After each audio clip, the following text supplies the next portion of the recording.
ফুটপাতে দুধ গরম করা ওই মহিলার প্রতি কুণাল ঘোষের দরদ কিভাবে উতলে পড়ছে দেখুন একবার, তারপরে হবে অ্যান্টিবায়োটিক ডোজ। ম্যাডাম আপনি তো কাল ছবি তুলে ভাইরাল হয়ে গেলেন, আজকে খবর নিতে কিন্তু আমরা এসেছি। হ্যাঁ, অগ্নিমিত্রা পাল ফুটপাত পরিষ্কার করতে গিয়ে ভাইরাল হয়ে গেছে, আর আজকে আপনি এসেছেন দরদ দেখিয়ে ভাইরাল হতে। তা এতদিন কোথায় ছিলেন কুণাল বাবু আপনি?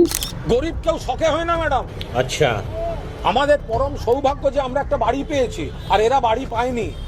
ওনারা বাড়ি পাননি কেন? আপনারা ক্ষমতায় থাকাকালীন এই ফুটপাতের লোকগুলোকে আপনারা আবাস যোজনা বাড়ি দেননি কেন? আপনার দলের নেতা এবং সমর্থকেরা দোতলা তিনতলা বাড়ি থাকা সত্ত্বেও আবাস যোজনার ঘর পেয়েছে। আপনারা তো আইন করে ফেলেছিলেন যে যারা টিএমসি করবে তারাই আবাস যোজনার ঘর পাবে, তারাই লক্ষ্মী ভান্ডার পাবে, তারাই শুধুমাত্র সরকারি প্রকল্প সুবিধা পাবে। এবং এই ঘোষণা আপনাদের নেতারা অন ক্যামেরা বারবার দিয়েছে।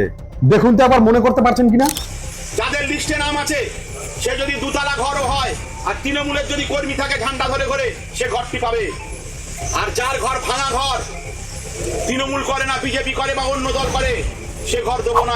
তাহলে আপনারা আবাস যোজনার বাড়ি গরিব মানুষদের বুঝিয়ে দেননি বলে আজকে তারা ফুটপাতে বসে রান্না করছে, আজকে তারা ফুটপাত নোংরা করছে।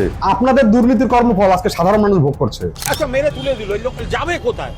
ইনি রয়েছেন, এর দুই মেয়ে রয়েছে, তার একটা বাচ্চা রয়েছে, যাবেটা কোথায় বলুন দেখিনি? যেখান থেকে উনি এসেছেন সেখানে ওনাকে পাঠিয়ে দেওয়া হোক। ওই হিন্দু ভদ্র মহিলার বাড়ি পাঞ্জাবে, পার্ক স্ট্রিটের একটা মুসলমান ছেলেকে বিয়ে করে উনি প্রতারণার শিকার হয়েছেন। সুতরাং ওনার পরিবারের সাথে যোগাযোগ করে যথাশীঘ্র ওনাকে ওনার বাড়িতে পাঠানো হোক। আর কুণাল বাবু, আপনার যদি এতই দরদ উঠলে পড়ে তাহলে আপনার বাড়িতে নিয়ে যান না।